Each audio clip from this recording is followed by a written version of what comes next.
사랑하는 성도 여러분, 오늘 아침 눈을 뜨셨을 때 가장 먼저 무엇을 하셨습니까? 머리맡에 휴대전화를 찾으셨습니까? 밤사이 온 메시지를 확인하셨습니까? 아니면 아직 이불 속에 누운 채 오늘 해야 할 일부터 떠올리셨습니까? 우리는 눈을 뜨자마자 세상과 접속합니다. 참 빠릅니다. 그런데 하나님께는 조금 늦습니다. 주님, 오늘도 복을 주십시오. 몸 아프지 않게 해주십시오. 자녀들 잘 되게 해주시고 아무 일 없이 평안하게 지나가게 해주십시오. 물론 좋은 기도입니다. 진심으로 드린다면 하나님께서 들으십니다. 그러나 성도 여러분, 우리가 무엇을 구하느냐보다 더 먼저 살펴야 할 것이 있습니다. 누구를 먼저 찾느냐는 것입니다. 기도에도 순서가 있습니다. 하나님께서 복을 주시기 전에 내가 하나님을 하나님으로 모시는 순서입니다. 내 필요를 꺼내기 전에 오늘 하루의 주인이 누구신지를 고백하는 순서입니다. 이 순서가 무너지면 기도를 오래 해도 마음이 조급합니다. 많은 것을 구했는데도 이상하게 허전합니다. 반대로 이 순서가 바로 서면 긴 말을 하지 않아도 중심이 고요해집니다. 지난 겨울 눈이 드문드문 날리던 날이었습니다. 저는 86살로 생을 마치신 한 권사님의 장례 예배를 마치고 유가족과 함께 댁에 들렀습니다. 집안은 조용했습니다. 거실 한쪽에서는 오래된 벽시계가 똑딱똑딱 소리를 내고 있었습니다. 방금 전까지 사람들이 오갔지만 모두 돌아간 뒤라서 작은 소리까지 크게 들렸습니다. 권사님의 며느리가 장롱 아래에서 낡은 수첩 하나를 꺼냈습니다. 목사님 어머니가 평생 쓰시던 기도 수첩입니다. 표지는 원래 무슨 색이었는지 알아보기 어려울 만큼 달아 있었습니다. 종이에서는 오래된 성경책을 펼칠 때 나는 말은 종이 냄새가 났습니다. 가장자리는 손끝에 부드럽게 달아 있었고 페이지마다 희미한 푸른 잉크가 번져 있었습니다. 저는 조심스럽게 첫 장을 펼쳤습니다. 그곳에는 크지 않은 글씨로 이렇게 적혀 있었습니다. 아침의 첫 호흡은 성령님께 드린다. 아침의 첫 생각은 하나님께 맡긴다. 아침의 첫 고백은 예수님을 향한다. 그 아래에는 7가지 기도가 번호를 따라 적혀 있었습니다. 어떤 날은 글씨가 고닫고 어떤 날은 손이 떨렸는지 획이 흔들려 있었습니다. 몇몇 페이지에는 눈물이 떨어졌던 것처럼 둥근 얼룩도 남아 있었습니다. 며느리가 말했습니다. 어머니는 새벽에 눈을 뜨시면 물도 드시기 전에 이 수첩부터 펴셨어요. 몸이 아픈 날에도 그 순서만큼은 바꾸지 않으셨습니다. 저는 그 말을 듣고 권사님의 생전 얼굴을 떠올렸습니다. 형편이 늘 좋았던 분은 아니었습니다. 젊은 나이에 남편을 먼저 보내셨고 자녀 문제로 속을 끓인 세월도 길었습니다. 무릎 관절이 상해 계단 하나를 오르실 때마다 얼굴을 찡그리기도 하셨습니다. 그런데 이상했습니다. 권사님의 얼굴에는 늘 설명하기 어려운 평안이 있었습니다. 문제가 없어서 생긴 평안이 아니었습니다. 문제가 있어도 빼앗기지 않는 평안이었습니다. 누군가 속상한 이야기를 하면 서둘러 답을 주지 않으셨습니다. 그저 손을 잡아주셨습니다. 괜찮아요. 하나님이 먼저 알고 계세요. 그 한마디를 들으면 사람들의 울음이 조금씩 잦아들었습니다. 저는 그날 깨달았습니다. 권사님의 평안은 타고난 성격이 아니었습니다. 오랜 세월 반복한 선택의 열매였습니다. 아침마다 누구를 먼저 바라볼 것인가? 그 선택이었습니다. 설교자 이재철 목사님이 거듭 일깨워 주셨던 신앙의 중심도 이와 다르지 않습니다. 신앙은 하나님을 이용하여 내가 원하는 것을 얻는 기술이 아닙니다. 내가 하나님의 소유임을 인정하고 오늘도 그분 앞에서 바르게 살아가는 것입니다. 성도 여러분, 우리는 하나님께 복을 달라고 말하기 전에 먼저 물어야 합니다. 주님, 오늘 제가 누구의 사람으로 살기를 원하십니까? 하루는 아침에 이미 방향을 잡습니다. 눈을 뜨자마자 불평을 붙들면 하루 종일 불평이 나를 끌고 갑니다. 걱정을 먼저 품으면 아직 일어나지도 않은 일이 마음을 점령합니다. 그런데 그 순간 하나님을 먼저 찾으면 달라집니다. 상황이 갑자기 바뀌는 것은 아닙니다. 통장 잔액이 늘어나지도 않고 아픈 곳이 즉시 사라지지도 않습니다. 그러나 내 영혼이 제자리로 돌아옵니다. 그게 전부였습니다. 그리고 사실 그것이 가장 큰 변화였습니다. 오늘부터 7가지 아침 기도를 차례로 나누려 합니다. 이것을 주문처럼 외우라는 뜻이 아닙니다. 이 순서대로 기도하면 원하는 일이 자동으로 이루어진다는 말도 아닙니다. 기도는 하나님을 움직이는 장치가 아닙니다. 기도는 내가 하나님 앞으로 돌아가는 길입니다. 첫째, 성령님의 임재를 구하는 기도입니다. 둘째, 내 뜻을 내려놓고 주님의 뜻을 구하는 기도입니다. 셋째, 죄를 숨기지 않고 고백하는 기도입니다. 넷째, 주어진 은혜를 세워 감사하는 기도입니다. 다섯째, 나와 가족을 하나님의 손에 맡기는 기도입니다. 여섯째, 오늘 필요한 지혜와 능력을 구하는 기도입니다. 마지막으로 이 하루가 하나님의 영광을 드러내게 해달라고 구하는 기도입니다. 가능하다면 작은 수첩을 한 권 준비해 보십시오. 그러나 수첩이 없어도 괜찮습니다. 마음에 새기시면 됩니다. 내일 아침 휴대전화를 짚기 전에 잠시 멈춰 보십시오.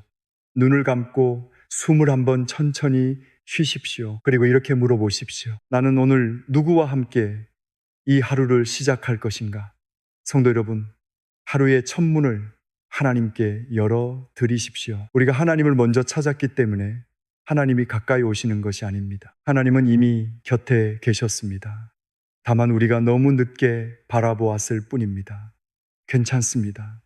오늘부터 다시 시작하면 됩니다. 이제 그 낡은 수첩의 첫 번째 기도를 함께 열어보겠습니다. 눈을 뜨는 순간 성령님을 모시는 기도입니다.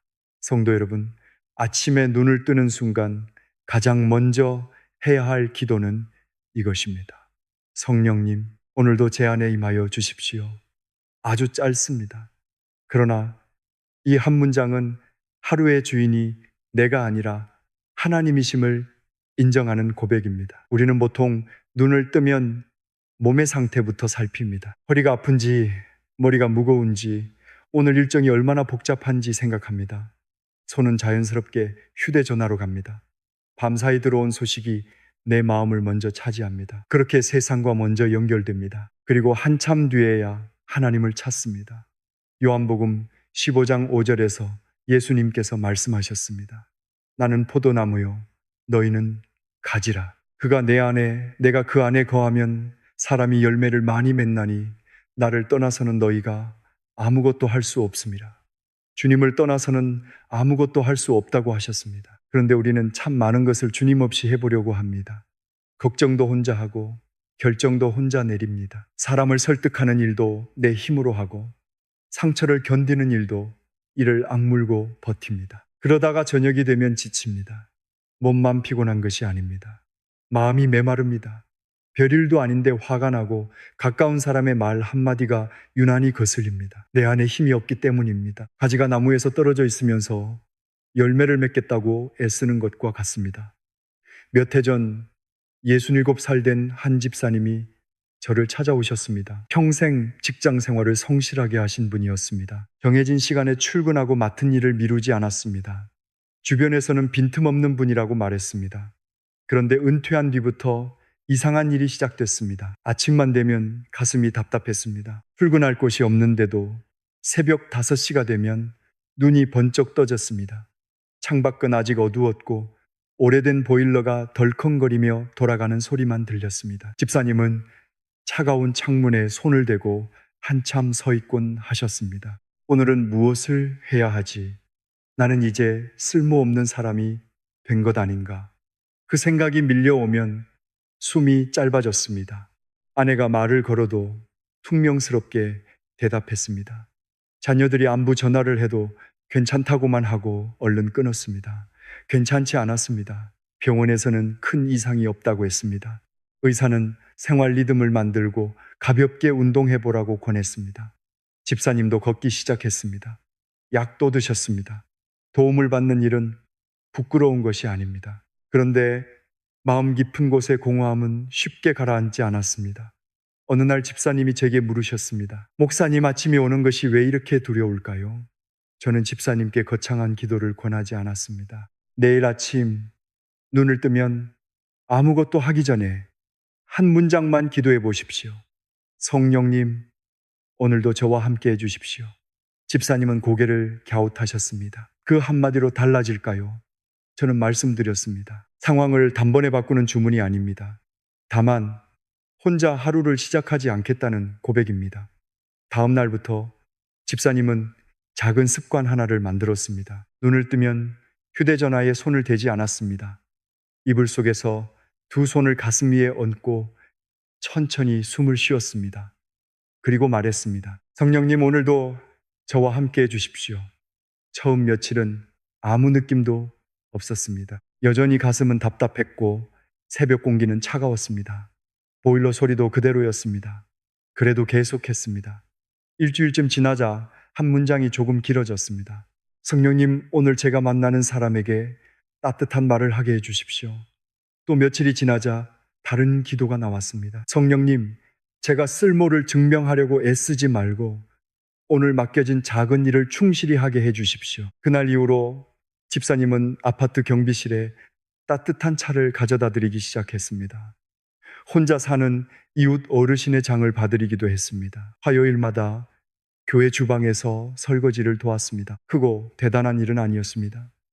그런데 집사님의 얼굴이 달라졌습니다. 한 달쯤 뒤에 다시 만났을 때 집사님은 이렇게 말씀하셨습니다. 목사님, 여전히 새벽에 일찍 깹니다. 그런데 이제는 아침이 두렵지 않습니다. 오늘 성령님과 무엇을 하게 될지 궁금합니다. 상황이 모두 해결된 것은 아니었습니다. 은퇴 전으로 돌아간 것도 아닙니다.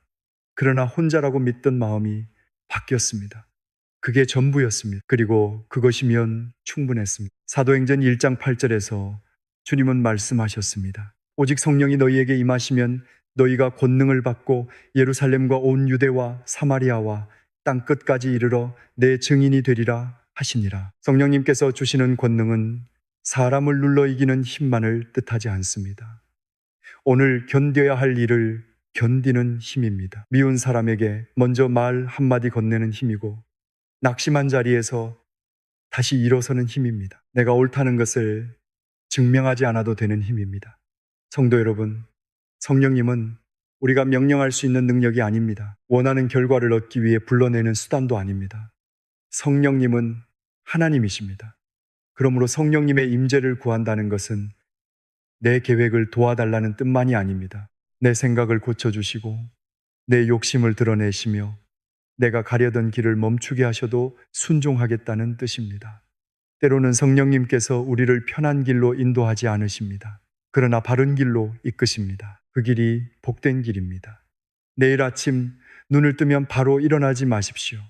휴대전화를 먼저 확인하지도 마십시오. 단 몇 초라도 좋습니다. 숨을 천천히 쉬며 고백해 보십시오. 성령님, 오늘도 제 안에 임하여 주십시오. 성령님, 제 생각보다 먼저 말씀해 주십시오. 성령님, 오늘 제 말과 표정과 걸음을 다스려 주십시오. 느낌이 없어도 괜찮습니다. 눈물이 나지 않아도 괜찮습니다. 믿음은 감정을 만들어내는 일이 아니라 이미 곁에 계신 하나님을 바라보는 일입니다. 오늘도 혼자 살지 마십시오.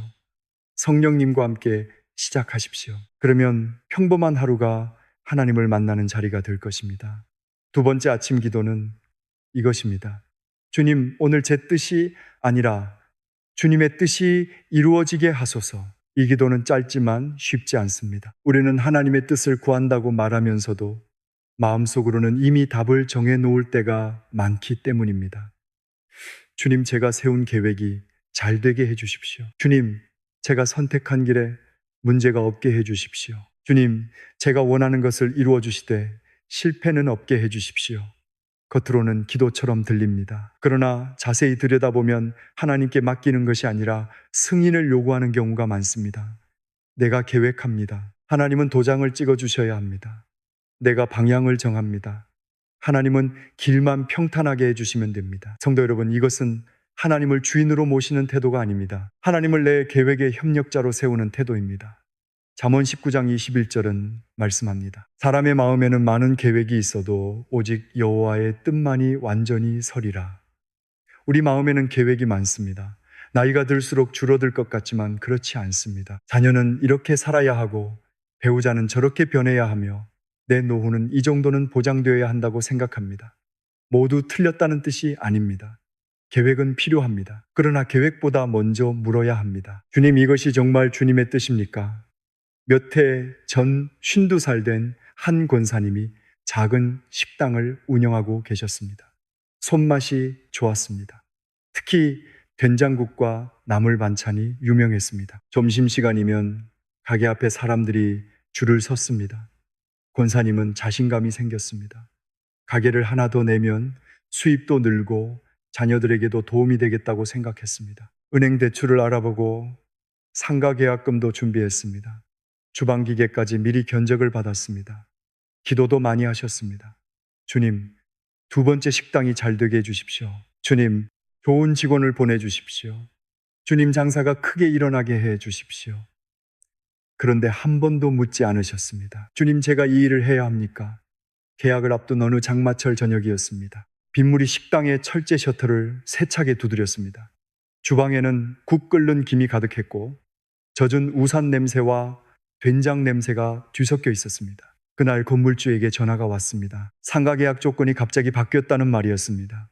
생각했던 것보다 보증금이 훨씬 많이 필요했습니다. 며칠 뒤에는 함께 일하기로 했던 조리사가 다른 곳으로 가겠다고 했습니다. 대출 심사도 예상과 다르게 막혔습니다.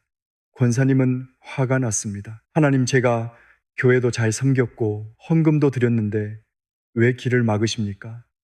결국 두 번째 식당 계획은 무산됐습니다. 권사님은 한동안 예배를 드려도 마음이 닫혀 있었습니다. 찬양 소리도 멀게 들렸습니다. 하나님께 배신당한 것 같다고 하셨습니다. 어느 날 권사님이 제게 말씀하셨습니다. 목사님, 제가 그렇게 기도했는데 하나님은 왜 들어주시지 않았을까요? 저는 조심스럽게 여쭈었습니다. 권사님, 그 일을 시작하기 전에 하나님의 뜻을 물어보셨습니까? 권사님은 한참 동안 아무 말씀도 하지 않으셨습니다. 창밖만 바라보셨습니다. 그러다가 낮은 목소리로 대답하셨습니다. 제가 원하니까 하나님도 원하실 줄 알았습니다. 그날부터 권사님은 아침 기도를 바꾸셨습니다. 주님, 오늘 제 뜻이 아니라 주님의 뜻이 이루어지게 하소서. 처음에는 이 말을 하면서도 마음 한쪽이 불편했습니다. 혹시 하나님께서 내가 원하는 것을 모두 빼앗아 가시면 어떻게 하나 두려웠기 때문입니다. 그래도 계속 기도하셨습니다. 한 달쯤 지났을 때 한 연로한 손님이 식당에 오셨습니다. 혼자 사는 81살 할머니였습니다. 국 한 그릇을 천천히 드시고는 반찬을 조금 싸줄 수 있느냐고 물으셨습니다. 집에 가면 혼자 먹을 것이 없다는 말이었습니다. 권사님은 남은 나물과 국을 정성껏 담아 드렸습니다. 그 다음 주에도 할머니가 오셨습니다. 또 다른 홀몸 어르신 한 분도 함께 오셨습니다. 그날 이후 권사님은 매주 2번씩 주변에 혼자 사는 어르신들에게 도시락을 만들어 드리기 시작했습니다. 처음에는 5개였습니다. 곧 10개가 됐습니다. 그 모습을 본 교인들이 쌀을 보내고 반찬값을 보탰습니다. 동네 주민도 자원해서 배달을 도왔습니다. 몇 달 뒤 권사님은 식당을 확장하는 대신 작은 반찬 배달 일을 시작했습니다. 큰 간판도 없었고 화려한 매장도 없었습니다. 그러나 권사님이 가장 잘할 수 있는 일이었습니다. 정성껏 음식을 만들고 외로운 사람의 식탁을 돌보는 일이었습니다. 어느 날 권사님이 웃으며 말씀하셨습니다. 목사님, 저는 식당을 크게 만들고 싶었습니다. 그런데 하나님은 제 마음을 넓히고 계셨습니다. 그 말을 듣는 순간 저는 오래 생각했습니다. 우리는 문이 열려야만 응답이라고 생각합니다. 그러나 때로는 닫힌 문도 응답입니다. 하나님께서 우리를 미워해서 막으시는 것이 아닙니다. 우리가 보지 못하는 길에서 지켜주시기 위해 멈추게 하실 때가 있습니다. 마태복음 26장 39절에서 예수님께서는 겟세마네 동산에서 이렇게 기도하셨습니다. 내 아버지여, 만일 할만하시거든 이 잔을 내게서 지나가게 하옵소서. 그러나 나의 원대로 마시옵고 아버지의 원대로 하옵소서. 예수님께서도 고통을 원하신 것이 아닙니다. 십자가가 가볍지 않았습니다. 피하고 싶은 마음을 숨기지도 않으셨습니다. 그러나 마지막에는 자신을 아버지의 뜻에 맡기셨습니다. 이것이 순종입니다. 순종은 내 마음이 없는 척 하는 것이 아닙니다. 원하는 것을 솔직히 말씀드리되 마지막 결정은 하나님께 맡기는 것입니다. 주님, 저는 이 길을 원합니다. 그러나 주님께서 아니라고 하시면 멈추겠습니다. 주님, 저는 이 문이 열리기를 바랍니다. 그러나 닫으시는 것이 은혜라면 받아들이겠습니다. 이 기도를 드릴 때 우리는 자유로워집니다. 성공해야만 하나님이 함께 하신다고 생각하지 않게 됩니다. 실패했다고 해서 버림받았다고 단정하지도 않습니다. 그런데 그 순간 마음의 싸움이 줄어듭니다. 성도 여러분, 내일 아침 계획표를 펼치기 전에 먼저 기도하십시오. 주님, 오늘 제 뜻이 아니라 주님의 뜻이 이루어지게 하소서. 내가 가고 싶은 길보다 주님이 인도하시는 길을 보게 하소서. 열린 문에는 겸손히 들어가고 닫힌 문 앞에서는 원망하지 않게 하소서. 하나님의 뜻은 언제나 우리가 원하는 모양으로 오지는 않습니다. 그러나 하나님은 우리보다 멀리 보십니다. 괜찮습니다. 내 계획이 무너져도 하나님의 뜻은 무너지지 않습니다. 그 믿음으로 오늘을 맡겨보십시오. 세 번째 아침 기도는 이것입니다. 주님, 제가 알게 모르게 지은 죄를 용서하시고 제 안을 깨끗하게 하소서. 어떤 분은 이렇게 생각하실 수 있습니다. 아침에 무슨 죄를 고백합니까? 아직 아무 일도 하지 않았는데요. 맞습니다. 오늘의 잘못은 아직 시작되지 않았을지 모릅니다. 그러나 어제의 마음이 그대로 남아있을 수 있습니다. 어제 화를 냈습니다. 상처를 주는 말을 하고도 사과하지 않았습니다. 누군가를 미워한 채 잠들었습니다. 다른 사람의 허물을 오래 이야기했고 마음속으로는 내가 더 낫다고 생각했습니다. 겉으로 드러난 행동만 죄가 아닙니다. 사랑하지 않은 것도 죄가 될 수 있습니다. 해야 할 선을 알면서 외면한 것도 죄입니다. 입으로는 괜찮다고 말하면서 마음속으로 상대가 무너지기를 바랐다면 그것도 하나님 앞에 내려놓아야 합니다. 요한일서 1장 8절과 9절은 말씀합니다. 만일 우리가 죄가 없다고 말하면 스스로 속이고 또 진리가 우리 속에 있지 아니할 것이요. 만일 우리가 우리 죄를 자백하면 그는 미쁘시고 의로우사 우리 죄를 사하시며 우리를 모든 불의에서 깨끗하게 하실 것이요. 성경은 죄를 숨기라고 하지 않습니다. 자백하라고 합니다. 자백은 하나님께 새로운 정보를 알려드리는 일이 아닙니다. 하나님은 이미 알고 계십니다. 자백은 내가 변명하던 자리에서 내려와 하나님의 판단이 옳다고 인정하는 것입니다. 주님, 제가 잘못했습니다. 그 한마디면 시작할 수 있습니다. 예순한 살 된 한 집사님이 작은 부품 회사를 운영하고 계셨습니다. 성실한 분이었습니다. 교회 일에도 열심히 했고 직원들에게도 인정받았습니다. 그런데 몇 해 전 회사 장부를 정리하던 중 큰 실수를 발견했습니다. 거래처에 보내야 할 환급금 일부가 회사 계좌에 그대로 남아 있었습니다. 처음에는 단순한 착오였습니다. 그러나 금액이 적지 않았습니다. 집사님은 망설였습니다. 지금이라도 알리면 회사가 손해를 봅니다. 직원 월급도 빠듯한데 굳이 오래된 일을 꺼낼 필요가 있을까 싶었습니다. 결국 모른 척 했습니다. 그날 이후 집사님의 마음은 편하지 않았습니다. 사무실 형광등이 웅 소리를 내는 늦은 밤이면 서랍 안에 넣어둔 오래된 영수증이 자꾸 떠올랐습니다. 종이는 누렇게 변했고 모서리는 손에 걸릴 만큼 거칠었습니다. 버리려고 몇 번이나 손에 들었습니다. 그런데 버리지 못했습니다. 기도할 때도 그 일이 생각났습니다. 하나님께 다른 제목을 말씀드리다가도 마음 한가운데에서 한 문장이 올라왔습니다. 너는 알고 있지 않느냐? 집사님은 더 열심히 봉사했습니다. 헌금도 늘렸습니다. 어려운 이웃을 도왔습니다. 좋은 일이었습니다. 하지만 선행으로 감추어진 죄를 덮을 수는 없었습니다. 하나님께서 원하시는 것은 더 많은 종교적 행동이 아니라 정직한 마음이었습니다. 어느 겨울 아침 집사님은 교회 맨 뒤 자리에 혼자 앉아 있었습니다. 난방이 아직 충분히 돌지 않아 의자가 차가웠습니다. 창문 틈으로 들어온 새벽빛이 바닥에 길게 누워 있었습니다. 집사님은 오래 기도하지 못했습니다. 주님, 제가 잘못했습니다. 그 말을 하고 한참을 울었습니다. 그리고 덧붙였습니다. 제가 숨긴 것을 바로잡을 용기를 주십시오. 기도를 마친 뒤 집사님은 거래처에 전화를 걸었습니다. 오래전 장부에서 잘못된 금액을 발견했다고 솔직히 말했습니다. 원금뿐 아니라 그동안의 이자까지 계산해 돌려드리겠다고 했습니다. 상대방은 처음에는 믿지 못했습니다. 왜 이제야 말합니까? 그 질문에 집사님은 변명하지 않았습니다. 제 욕심 때문에 미뤘습니다. 죄송합니다. 그게 전부였습니다. 며칠 뒤 두 회사의 담당자들이 만났습니다. 집사님은 오래된 영수증과 장부를 테이블 위에 올려놓았습니다. 손끝이 떨렸습니다. 상대 회사 대표는 한동안 아무 말 없이 서류만 바라보았습니다. 그리고 말했습니다. 화가 나지 않는 것은 아닙니다. 그래도 직접 찾아와 인정해 주셔서 고맙습니다. 모든 일이 순조롭게 끝난 것은 아니었습니다. 집사님은 실제로 적지 않은 돈을 돌려주어야 했습니다.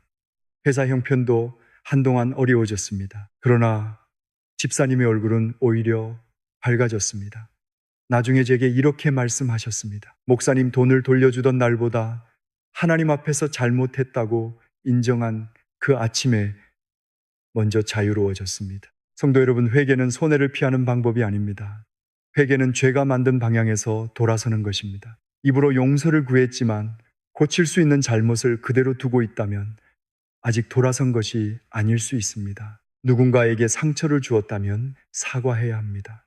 돌려주어야 할 것이 있다면 가능한 범위에서 돌려주어야 합니다. 그렇다고 회개가 자신을 끝없이 정죄하는 일은 아닙니다. 하나님께서 용서하셨는데도 나는 절대 용서받을 수 없다고 말하는 것은 겸손처럼 보이지만 실은 하나님의 은혜보다 내 죄가 더 크다고 주장하는 일이 될 수 있습니다. 죄를 가볍게 여기지 마십시오. 그러나 십자가의 은혜도 작게 여기지 마십시오. 이사야 59장 2절은 말씀합니다. 오직 너희 죄악이 너희와 너희 하나님 사이를 갈라놓았고 너희 죄가 그의 얼굴을 가려서 너희에게서 듣지 않으시게 함이니라. 죄는 관계를 가로막습니다. 그래서 우리는 아침마다 마음을 살펴야 합니다. 어제 누구에게 차갑게 말했습니까? 마음속에 오래 품고 있는 미움이 있습니까? 정직하지 못했던 일이 있습니까? 떠오르는 것이 있다면 변명하지 말고 하나님께 말씀드리십시오. 주님, 제가 잘못했습니다. 용서해 주십시오. 그리고 바로잡아야 할 것을 바로잡게 하소서. 아무것도 생각나지 않는다면 이렇게 기도하십시오. 주님, 제가 보지 못하는 죄를 보여주십시오. 제 양심을 무디게 하지 마시고 성령님의 빛으로 살펴주십시오. 회개는 아침을 어둡게 만드는 기도가 아닙니다. 새롭게 시작하게 하는 기도입니다. 씻긴 사람은 가볍습니다. 숨길 것이 없는 사람은 자유롭습니다. 하나님 앞에서 정직해진 사람은 사람 앞에서도 조금씩 정직해집니다. 괜찮습니다. 어제 넘어졌어도 오늘 다시 돌아오면 됩니다. 하나님은 회개하며 돌아오는 자를 밀어내지 않으십니다. 깨끗하게 하시고 다시 걷게 하십니다. 내일 아침 어제의 먼지를 그대로 품고 하루를 시작하지 마십시오. 주님 앞에 내려놓으십시오. 그리고 깨끗한 마음으로 새로운 하루를 걸어가십시오. 네 번째 아침 기도는 이것입니다. 주님, 오늘도 눈을 뜨게 하심을 감사합니다. 익숙한 기도입니다. 그래서 오히려 마음 없이 지나가기 쉽습니다. 우리는 감사한다고 말하면서도 무엇이 감사한지는 잘 생각하지 않습니다. 불평은 아주 구체적입니다. 허리가 아프고 자녀의 말이 섭섭하며 물가는 오르고 잠은 오지 않는다고 하나씩 정확하게 말합니다. 그런데 감사는 대개 한 문장으로 끝납니다. 주님, 모든 것을 감사합니다. 물론 그 고백도 귀합니다. 그러나 감사는 구체적일수록 마음 깊은 곳으로 내려갑니다. 데살로니가전서 5장 18절은 말씀합니다. 범사에 감사하라. 이것이 그리스도 예수 안에서 너희를 향하신 하나님의 뜻이니라. 범사에 감사하라는 말씀은 모든 일이 좋다고 말하라는 뜻이 아닙니다. 아픔을 아프지 않은 척하고 슬픔을 억지로 웃으며 감추라는 뜻도 아닙니다. 어려움 속에서도 하나님이 떠나지 않으셨음을 기억하라는 뜻입니다. 감사는 현실을 부정하는 일이 아닙니다. 현실보다 크신 하나님을 바라보는 일입니다. 58살 된 한 권사님이 계셨습니다. 남편을 먼저 보내고 첫 해를 홀로 견디고 계셨습니다. 두 사람이 함께 살던 집에 혼자 남는다는 것은 생각보다 힘든 일이었습니다. 아침이면 더 그랬습니다. 예전에는 부엌에서 보리차 끓는 냄새가 나면 남편이 방문을 열고 나왔습니다. 식탁에 앉아 신문을 펼치는 소리도 들렸습니다. 이제는 아무 소리도 없었습니다. 식탁 건너편 빈 의자 위로 아침 햇빛만 길게 내려앉았습니다. 권사님은 그 의자를 보지 않으려고 고개를 돌렸습니다. 밥도 대충 드셨습니다. 교회에서 전화가 오면 괜찮다고 했지만 하루 종일 아무 말도 하지 않는 날이 많았습니다. 기도를 해도 한숨만 나왔습니다. 하나님 왜 저를 혼자 두셨습니까? 그 마음이 잘못된 것은 아닙니다. 사랑하는 사람을 잃으면 슬픈 것이 당연합니다. 믿음이 있다고 해서 눈물이 사라지는 것은 아닙니다. 어느 날 권사님은 작은 공책을 한 권 꺼냈습니다. 매일 아침 감사한 것 5가지를 적어보기로 했습니다. 첫날에는 오래 걸렸습니다. 감사한 것이 떠오르지 않았습니다. 한참 동안 빈 종이만 바라보다가 겨우 적었습니다. 오늘도 눈을 뜬 것, 따뜻한 물을 마실 수 있는 것, 잘 곳이 있는 것, 교회에서 전화해 준 것, 남편과 함께 살았던 시간이 있었던 것. 마지막 문장을 쓰다가 눈물이 떨어졌습니다. 종이 위에 잉크가 조금 번졌습니다. 권사님은 공책을 덮고 한참 울었습니다. 그런데 다음 날에도 다시 적었습니다.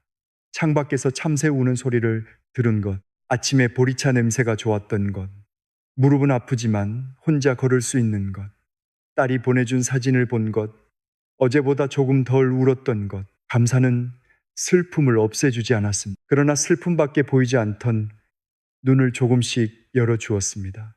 열흘쯤 지나자 감사 제목이 달라졌습니다. 아주 작은 것들이 보이기 시작했습니다. 이웃이 문 앞에 놓고 간 귤 2개 빨랫줄에서 흔들리는 수건 예배당에서 누군가 건네준 따뜻한 손길이 눈에 들어왔습니다. 그날 이후로 권사님은 아침마다 식탁의 빈 의자를 피하지 않았습니다. 그 의자를 바라보며 이렇게 기도했습니다. 주님 함께 했던 세월을 주셔서 감사합니다. 지금은 많이 그립습니다. 그래도 그 사랑을 제게 주셨으니 감사합니다. 어느 아침에는 딸에게서 전화가 왔습니다. 두 사람은 남편의 장례 이후 자주 부딪혔습니다. 딸은 어머니가 자신을 밀어낸다고 느꼈고, 권사님은 딸이 자신의 슬픔을 이해하지 못한다고 생각했습니다. 그날도 대화가 어색하게 시작됐습니다. 그런데 권사님이 먼저 말했습니다. 엄마가 요즘 내게 너무 차갑게 말했구나. 그래도 전화해줘서 고맙다. 전화기 넘어가 조용해졌습니다. 잠시 뒤 딸이 울먹이며 대답했습니다. 엄마, 나도 어떻게 해야 할지 몰랐어. 미안해. 그 한마디로 모든 문제가 해결된 것은 아닙니다. 그러나 닫혀있던 문이 조금 열렸습니다. 감사가 관계의 말투를 바꾸었습니다. 시편 100편 4절은 말씀합니다. 감사함으로 그의 문에 들어가며 찬송함으로 그의 궁정에 들어가서 그에게 감사하며 그의 이름을 송축할지어다. 감사는 하나님의 문을 여는 열쇠가 아니라 이미 열려있는 문을 보게 하는 눈입니다. 성도 여러분, 감사하지 못한다고 자신을 책망하지 마십시오. 마음이 너무 무거운 날에는 감사가 쉽게 나오지 않습니다. 괜찮습니다. 억지로 감정을 만들 필요는 없습니다. 다만 아주 작은 것 하나를 찾아보십시오. 오늘 숨을 쉬고 있습니다. 물을 마실 수 있습니다. 누군가의 이름을 기억할 수 있습니다. 예배를 들을 수 있습니다. 아직 기도할 수 있습니다. 그 하나에서 시작하면 됩니다. 내일 아침 불평이 입술에 오르기 전에 감사한 것 5가지를 천천히 말해 보십시오. 주님, 오늘도 눈을 뜨게 하심을 감사합니다. 따뜻한 이불을 주셔서 감사합니다. 제 이름을 불러주는 사람이 있어서 감사합니다. 아직 사랑할 기회가 남아 있어서 감사합니다. 무엇보다 오늘도 저를 포기하지 않으셔서 감사합니다. 감사한다고 해서 모든 상황이 바뀌는 것은 아닙니다. 그러나 상황을 바라보는 내가 바뀝니다. 없는 것만 세던 사람이 남아있는 은혜를 발견합니다. 잃어버린 것만 바라보던 사람이 아직 맡겨진 것을 품게 됩니다. 그런데 그 순간 평범한 아침이 은혜의 자리가 됩니다. 오늘도 작은 감사를 하나씩 세어보십시오. 그 감사가 여러분의 하루를 붙들어 줄 것입니다. 5번째 아침 기도는 이것입니다. 주님, 오늘 하루 저와 제 가족을 지켜주소서. 우리는 집을 나서기 전에 문이 잠겼는지 확인합니다. 차에 타면 안전띠를 맵니다. 날씨가 흐리면 우산을 챙기고 몸이 좋지 않으면 약을 준비합니다. 모두 필요한 일입니다. 그런데 정작 하루 전체를 하나님께 맡기는 일은 잊을 때가 많습니다. 내 경험이 나를 지켜줄 것이라고 생각합니다. 지금까지 별일 없었으니 오늘도 괜찮을 것이라고 믿습니다. 성도 여러분, 우리가 어제 무사했던 것은 오늘의 안전을 보장하지 않습니다. 그렇다고 두려움에 사로잡혀 살라는 뜻은 아닙니다. 세상 모든 일을 위험의 징조로 해석하라는 말도 아닙니다. 보호를 구하는 기도는 공포의 기도가 아닙니다. 신뢰의 기도입니다. 베드로전서 5장 8절은 말씀합니다. 근신하라 깨어라 너희 대적마귀가 우는 사자같이 두루다니며 삼킬 자를 찾나니. 성경은 영적인 싸움을 가볍게 여기지 않습니다. 그러나 동시에 마귀를 지나치게 두려워하라고도 말하지 않습니다. 깨어 있으라고 합니다. 하나님을 의지하며 분별하라고 합니다. 72살 된 한 장로님이 계셨습니다. 장로님은 운전을 좋아하셨습니다. 먼 길도 혼자 다니셨고 길눈도 밝았습니다. 어느 겨울 아침 다른 지역에 사는 동생을 만나기 위해 일찍 집을 나설 준비를 하셨습니다. 전날 일기예보에는 눈 소식이 없었습니다. 창밖을 보니 도로도 깨끗했습니다. 장로님은 현관에서 구두를 신다가 잠시 멈추셨습니다. 마음이 조금 불편했습니다. 무슨 특별한 음성을 들은 것은 아니었습니다. 불길한 장면이 떠오른 것도 아닙니다. 그저 서두르지 말아야겠다는 생각이 들었습니다. 장로님은 다시 신발을 벗고 거실로 들어갔습니다. 벽시계 초침 소리가 유난히 크게 들렸습니다. 식탁 위에는 아내가 따라 놓은 따뜻한 보리차에서 가느다란 김이 올라오고 있었습니다. 장로님은 의자에 앉아 기도했습니다. 주님, 오늘 저의 길을 지켜주십시오. 가야 한다면 안전하게 인도하시고 멈추어야 한다면 알아듣게 해주십시오. 기도를 마친 뒤에도 마음이 급하지 않았습니다. 장로님은 출발을 1시간 미루기로 했습니다. 잠시 뒤 동생에게 전화가 왔습니다. 형님, 지금 오지 마세요. 이쪽 고갯길에 갑자기 눈이 많이 내려서 차량들이 움직이지 못하고 있어요. 밤사 이 산 쪽에 내린 눈이 아침 기온이 떨어지면서 얼어붙은 것입니다. 장로님이 원래 출발하려던 시간에 그 길에서는 여러 대의 차가 미끄러지는 사고가 났습니다. 장로님은 그 이야기를 듣고 한동안 말이 없으셨습니다. 그러나 이렇게 말씀하지 않으셨습니다. 나는 기도했기 때문에 절대로 사고를 당하지 않는다. 대신 이렇게 고백하셨습니다. 오늘은 하나님께서 멈추게 하신 것 같습니다. 그러니 더 겸손히 살아야겠습니다. 이 고백이 중요합니다. 보호기도는 하나님과 거래하는 일이 아닙니다. 내가 기도했으니 어떤 고난도 오지 않아야 한다고 요구하는 것이 아닙니다. 믿음이 좋은 사람에게도 사고가 일어날 수 있습니다. 질병이 찾아올 수 있고 사랑하는 사람을 잃는 아픔도 겪을 수 있습니다. 그러므로 기도를 일종의 부적처럼 사용해서는 안 됩니다. 기도했으니 오늘은 반드시 안전하다. 특별한 느낌이 들었으니 모든 일이 내 생각대로 될 것이다. 그렇게 단정해서는 안 됩니다. 하나님께서 우리를 지키신다는 약속은 고난이 전혀 없다는 뜻이 아닙니다. 어떤 상황에서도 우리가 하나님의 손밖으로 떨어지지 않는다는 뜻입니다.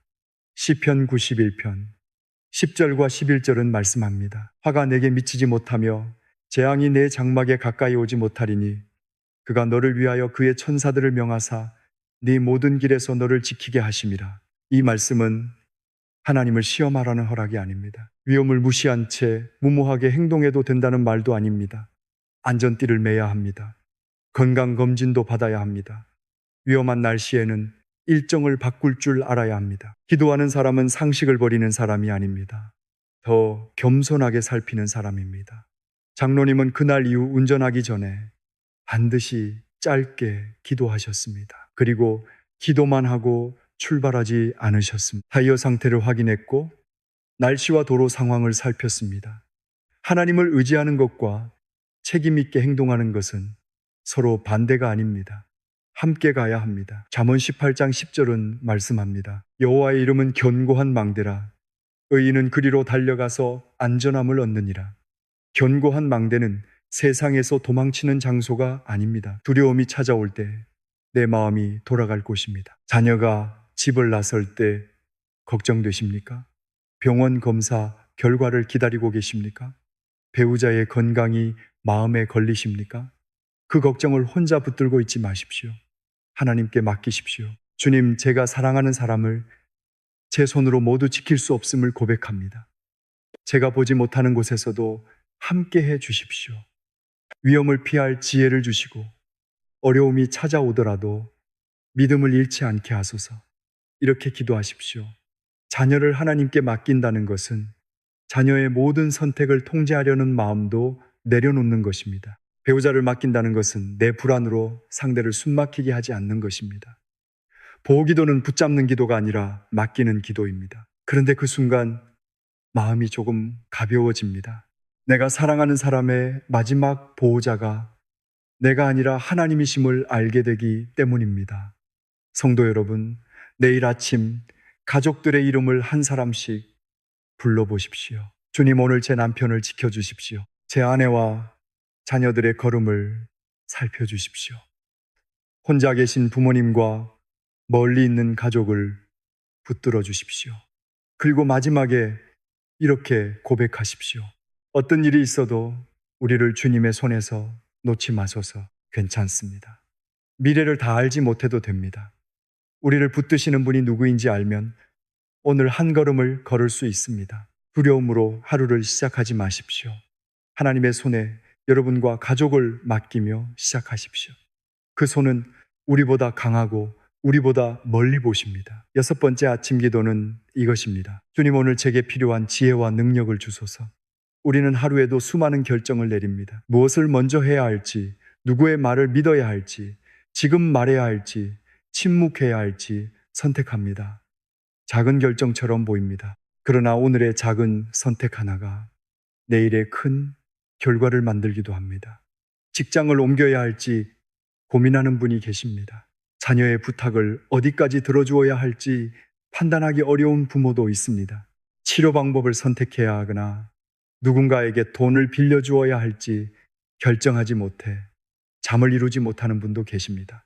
그때 우리는 주로 자기 경험을 의지합니다. 내가 오래 살아봐서 안다. 전에 이렇게 했다가 잘 됐으니 이번에도 괜찮을 것이다. 저 사람이 가까운 사람이니 믿어도 될 것이다. 경험은 소중합니다. 그러나 경험이 언제나 정답은 아닙니다. 과거에 맞았던 판단이 오늘도 반드시 옳은 것은 아닙니다. 잠언 3장 5절과 6절은 말씀합니다. 너는 마음을 다하여 여호와를 신뢰하고 네 명철을 의지하지 말라. 너는 범사의 그를 인정하라. 그리하면 네 길을 지도하시리라. 성경은 생각하지 말라고 하지 않습니다. 판단을 포기하라는 뜻도 아닙니다. 내 생각이 전부라고 여기지 말라는 것입니다. 46살 된 한 집사님이 계셨습니다. 작은 인쇄업체에서 오랫동안 일하신 분이었습니다. 어느 날 가까운 친척에게서 다급한 전화가 왔습니다. 사업 자금을 빌리려는데 보증을 서달라는 부탁이었습니다. 친척은 몇 달만 지나면 반드시 해결된다고 했습니다. 집사님이 서명만 해주면 가족 모두가 어려움에서 벗어날 수 있다고 거듭 말했습니다. 집사님은 마음이 흔들렸습니다. 어릴 때부터 가깝게 지낸 사람이었습니다.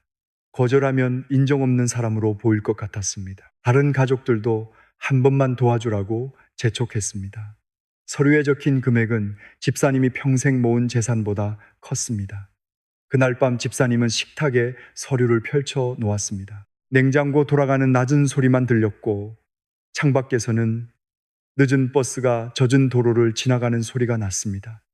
펜을 들었다가 내려놓았습니다. 아내는 걱정스러운 얼굴로 말했습니다. 당신 마음대로 해요. 하지만 우리 힘으로 감당할 수 있는 일인지 다시 생각해봐요. 집사님은 잠을 이루지 못했습니다. 새벽이 되어 창문 틈으로 흐린 빛이 들어올 때 집사님은 식탁 앞에 그대로 앉아 기도했습니다. 주님, 누가 옳은지 판단할 지혜를 주십시오. 사람들의 압력보다 주님의 뜻을 따를 용기를 주십시오. 제가 욕을 먹더라도 멈춰야 한다면 멈추게 하소서. 그런데 그 순간 어떤 신비한 음성이 들린 것은 아닙니다. 서류 위에 글자가 나타난 것도 아닙니다. 대신 한 가지 질문이 마음에 분명해졌습니다. 이 일을 사랑으로 돕는 것인가? 아니면 거절당할까 두려워 끌려가는 것인가? 집사님은 자신의 마음을 살폈습니다. 도움보다 두려움이 더 컸습니다. 가족에게 나쁜 사람으로 보이고 싶지 않았던 것입니다. 그날 집사님은 보증을 거절했습니다. 대신 자신이 감당할 수 있는 작은 금액을 조건 없이 돕고 친척과 함께 채무 상담을 받아보겠다고 제안했습니다. 친척은 크게 화를 냈습니다. 가족이 이것도 못 해주느냐고 소리쳤습니다. 한동안 연락도 끊었습니다. 집사님의 마음은 아팠습니다. 그러나 소명하지 않았습니다. 몇 달 뒤 그 사업은 결국 문을 닫았습니다. 다른 보증인들은 큰 빚을 떠안게 되었습니다. 그제야 가족들은 집사님의 결정을 이해했습니다. 집사님은 제게 이렇게 말씀하셨습니다. 목사님, 하나님께서 미래를 보여주신 것은 아니었습니다. 다만 제 두려움을 보게 하셨습니다. 그것이 제게 필요한 지혜였습니다. 성도 여러분, 하나님의 지혜는 언제나 미래를 미리 알려주는 능력이 아닙니다. 내 욕심과 두려움을 분별하게 하는 빛입니다. 지금 해야 할 일을 정직하게 보게 하는 눈입니다. 야고보서 1장 5절은 말씀합니다. 너희 중에 누구든지 지혜가 부족하거든 모든 사람에게 후히 주시고 꾸짖지 아니하시는 하나님께 구하라. 그리하면 주시리라. 지혜가 부족한 것은 부끄러운 일이 아닙니다. 부족한데도 묻지 않는 것이 문제입니다. 그러나 지혜만으로는 충분하지 않을 때가 있습니다. 옳은 길을 알아도 걸어갈 힘이 없을 수 있기 때문입니다. 64살 된 한 권사님은 남편을 먼저 떠나보낸 뒤 아침마다 침대에서 일어나는 것조차 힘들어 하셨습니다. 사람들은 시간이 지나면 괜찮아진다고 말했습니다. 하지만 한 달이 지나고 두 달이 지나도 집안의 빈자리는 더 크게 느껴졌습니다. 새벽이면 벽시계 소리가 방 안을 가득 채웠습니다. 남편이 사용하던 베개에서는 희미하게 비누 냄새가 남아 있었습니다. 권사님은 눈을 뜨면 다시 감고 싶었습니다. 오늘 하루를 어떻게 견디나. 어느 아침에는 긴 기도조차 나오지 않았습니다. 주님, 오늘 하루만 살아낼 힘을 주십시오. 그렇게 기도했습니다. 다음 날도 똑같이 기도했습니다. 한 달 뒤에 필요한 힘을 미리 달라고 하지 않았습니다. 오늘 밥을 먹을 힘, 창문을 열 힘, 교회에서 온 전화를 받을 힘을 구했습니다. 어느 날은 현관문을 열고 복도까지 나갔습니다.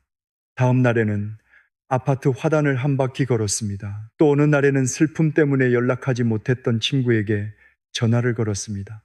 아주 작은 걸음이었습니다. 그런데 그날 이후로 하루가 이어졌습니다. 권사님은 나중에 이렇게 고백하셨습니다. 슬픔이 없어져서 산 것이 아니었어요. 매일 필요한 만큼의 힘을 주셔서 살았어요. 빌립보서 4장 13절은 말씀합니다. 내게 능력 주시는 자 안에서 내가 모든 것을 할 수 있느니라. 이 말씀은 원하는 일을 무엇이든 이루게 된다는 뜻이 아닙니다. 내 욕망을 성취할 무한한 능력을 약속하는 말씀도 아닙니다. 그리스도 안에서 맡겨진 오늘을 감당할 수 있다는 고백입니다. 울면서도 걸어갈 수 있습니다. 두려워도 정직한 선택을 할 수 있습니다. 힘이 없다고 느끼면서도 누군가의 손을 잡아줄 수 있습니다. 그 힘은 내 안에서 만들어내는 것이 아닙니다. 주님께로부터 받는 것입니다. 성도 여러분, 내일 아침 중요한 결정을 앞두고 있다면 이렇게 기도하십시오. 주님, 제 생각만 옳다고 고집하지 않게 하소서. 제가 보고 싶은 것만 보지 않게 하시고 감추어진 동기까지 살펴보게 하소서. 그리고 옳은 길을 알게 하셨다면 그 길을 걸을 힘도 주소서. 느낌이 분명하지 않다면 서두르지 마십시오. 믿을 만한 사람의 조언을 듣고 사실을 확인하며 말씀의 원칙에 비추어 보십시오. 기도는 생각을 대신하지 않습니다. 생각을 하나님 앞에 세웁니다. 괜찮습니다. 오늘 평생의 힘을 한꺼번에 받을 필요는 없습니다. 오늘 필요한 만큼이면 됩니다. 하나님께서는 내일의 짐까지 오늘 등에 얹으라고 하지 않으십니다. 오늘의 한 걸음을 걸을 지혜와 힘을 구하라고 하십니다. 주님, 오늘 제게 필요한 지혜를 주소서. 그리고 그 지혜에 순종할 능력을 주소서. 이 기도로 하루를 시작하십시오. 그러면 흔들리는 순간에도 어디로 돌아가야 하는지 알게 될 것입니다. 7번째 아침 기도는 이것입니다. 주님, 오늘 제 삶을 통하여 하나님께서 영광 받으소서. 우리는 아침마다 많은 것을 구합니다. 건강을 구하고 평안을 구하며 일이 잘 풀리기를 바랍니다. 자녀의 앞길이 열리고 가정에 어려움이 없기를 기도합니다. 필요한 기도입니다. 그러나 우리의 기도가 거기에서 끝난다면 하나님은 내 필요를 해결해 주시는 분으로만 남게 됩니다. 신앙의 마지막 질문은 이것입니다. 오늘 내가 무엇을 얻을 것인가가 아닙니다. 오늘 나를 통해 누가 드러날 것인가입니다. 요한복음 15장 8절에서 예수님께서는 말씀하셨습니다. 너희가 열매를 많이 맺으면 내 아버지께서 영광을 받으실 것이요 너희는 내 제자가 되리라. 열매를 맺는 목적은 나를 자랑하기 위해서가 아닙니다. 사람들이 나를 대단하게 여기도록 만드는 것도 아닙니다. 하나님을 드러내는 것입니다. 성도 여러분, 하나님의 영광을 위한 삶이라고 하면 거창한 일을 먼저 떠올리지 마십시오. 큰 교회를 세우거나 많은 사람 앞에서 설교해야만 하나님께 영광을 돌리는 것은 아닙니다. 오늘 한 사람에게 정직하게 대하는 것, 화를 낼 수 있는 순간에 말을 늦추는 것, 아무도 보지 않아도 맡은 일을 충실히 하는 것, 그것이 하나님의 영광이 될 수 있습니다. 69살 된 한 권사님이 오래된 연립주택에 살고 계셨습니다. 무릎이 좋지 않아 먼 곳까지 다니지는 못하셨습니다. 젊을 때처럼 교회 봉사를 많이 할 수도 없었습니다. 권사님은 종종 마음이 작아졌습니다. 이제 나는 하나님을 위해 할 수 있는 일이 별로 없구나. 어느 봄날 아침이었습니다. 창문을 여니 젖은 흙냄새가 들어왔고 골목에서는 빗자루가 바닥을 스치는 소리가 들렸습니다. 권사님은 기도했습니다. 주님, 오늘 제 삶을 통하여 영광 받으소서. 제가 할 수 있는 일을 보여주십시오. 그날 오후 맞은편 집에 혼자 사는 할아버지가 무거운 쓰레기 봉투를 들고 계단을 내려오는 모습이 보였습니다. 권사님은 천천히 밖으로 나갔습니다. 제가 들어드릴게요. 무릎이 아팠지만 함께 계단을 내려갔습니다. 며칠 뒤에는 할아버지의 현관문 앞에 작은 반찬통을 놓았습니다. 멸치볶음과 무나물이었습니다. 특별한 음식은 아니었습니다. 그게 전부였습니다. 그런데 그날 이후 골목의 분위기가 달라졌습니다. 한 이웃이 권사님을 따라 혼자 사는 어르신에게 국을 가져다 드렸습니다. 다른 집에서는 병원에 갈 때 차를 태워드렸습니다. 아이들은 어른을 만나면 먼저 인사하기 시작했습니다. 작은 친절 하나가 골목 전체로 번졌습니다. 몇 달 뒤 맞은편 할아버지가 권사님께 말했습니다. 권사님을 보니까 교회 다니는 사람이 어떤 사람인지 조금 알 것 같습니다. 권사님은 그 말을 듣고 집에 돌아와 오래 우셨습니다. 자신의 이름이 높아져서 온 것이 아니었습니다. 부족한 삶을 통해 하나님이 조금이나마 보였다는 것이 감사했습니다. 성도 여러분, 우리는 하루를 시작하며 이렇게 물어야 합니다. 이 선택이 하나님께 영광이 되는가? 이 말이 하나님을 드러내는가? 내가 지금 붙잡고 있는 욕심이 하나님을 가리고 있지는 않은가? 때로는 이 질문 하나가 우리의 발걸음을 멈추게 합니다. 하고 싶은 말을 삼키게 하고 가려던 길을 돌이키게 합니다. 불편할 수 있습니다. 그러나 그 불편함이 우리를 살립니다. 이제 7가지 기도를 다시 마음에 새겨보겠습니다. 성령님, 오늘도 제 안에 임하여 주십시오. 주님, 제 뜻이 아니라 주님의 뜻이 이루어지게 하소서. 제가 알게 모르게 지은 죄를 용서하시고 깨끗하게 하소서. 오늘도 눈을 뜨게 하심을 감사합니다. 저와 제 가족을 지켜주소서. 오늘 필요한 지혜와 능력을 주소서.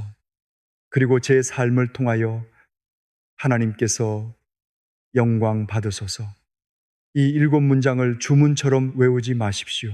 순서만 정확히 지키면 복이 자동으로 들어온다고 생각해서도 안 됩니다. 기도는 하나님을 움직이는 방법이 아닙니다. 내가 하나님께 돌아가는 길입니다. 처음에 말씀드렸던 86살 권사님의 낡은 수첩을 기억하십니까? 마지막 장에는 아주 짧은 문장이 적혀 있었습니다. 오늘도 내 삶은 주님의 것입니다. 저는 그 문장을 오래 바라보았습니다. 손이 많이 떨리던 시기에 쓰셨는지 글씨가 비뚤어져 있었습니다. 그러나 고백은 흔들리지 않았습니다. 오늘도 내 삶은 주님의 것입니다. 성도 여러분, 이것이 아침 기도의 결론입니다. 오늘 하루가 내 것이라고 생각하면 모든 일을 내가 책임져야 합니다. 뜻대로 되지 않으면 불안하고 실패하면 무너집니다. 그러나 오늘이 주님의 것이라면 우리는 충실히 살되 결과를 맡길 수 있습니다. 괜찮습니다. 완벽하게 기도하지 못해도 됩니다. 7가지를 모두 기억하지 못한 날도 있을 것입니다. 그때는 한 문장만 드리십시오. 주님, 오늘도 저는 주님의 사람입니다. 이제 함께 기도하겠습니다. 사랑의 하나님 아버지, 오늘도 눈을 뜨게 하시고 새로운 하루를 주셔서 감사합니다. 세상의 소리보다 주님의 음성을 먼저 듣게 하시고 성령님의 인도하심을 따라 살게 하소서. 우리의 뜻을 내려놓게 하시며 숨겨둔 죄를 정직하게 고백하게 하소서. 작은 은혜도 발견하여 감사하게 하시고 우리와 사랑하는 가족을 주님의 손에 맡기게 하소서. 판단해야 할 때 지혜를 주시고 견뎌야 할 때 필요한 힘을 더하여 주십시오. 우리의 말과 표정과 선택을 통해 예수 그리스도의 향기가 드러나게 하소서. 오늘도 우리의 삶이 주님의 것임을 고백합니다. 예수 그리스도의 이름으로 기도드립니다. 아멘. 내일 아침에는 휴대전화를 확인하기 전에 이 기도부터 시작해 보십시오. 오늘 말씀을 마음에 새기셨다면 여러분이 가장 먼저 드리고 싶은 기도 한 문장을 댓글로 남겨 보십시오. 이 말씀이 필요한 가족과 이웃에게도 조용히 나누어 주십시오. 좋아요와 구독 알림 설정은 더 많은 분에게 복음의 위로를 전하는 데 도움이 됩니다. 성도 여러분, 오늘도 주님과 함께 걸으십시오. 여러분의 평범한 하루가 하나님을 드러내는 거룩한 하루가 되기를 축복합니다.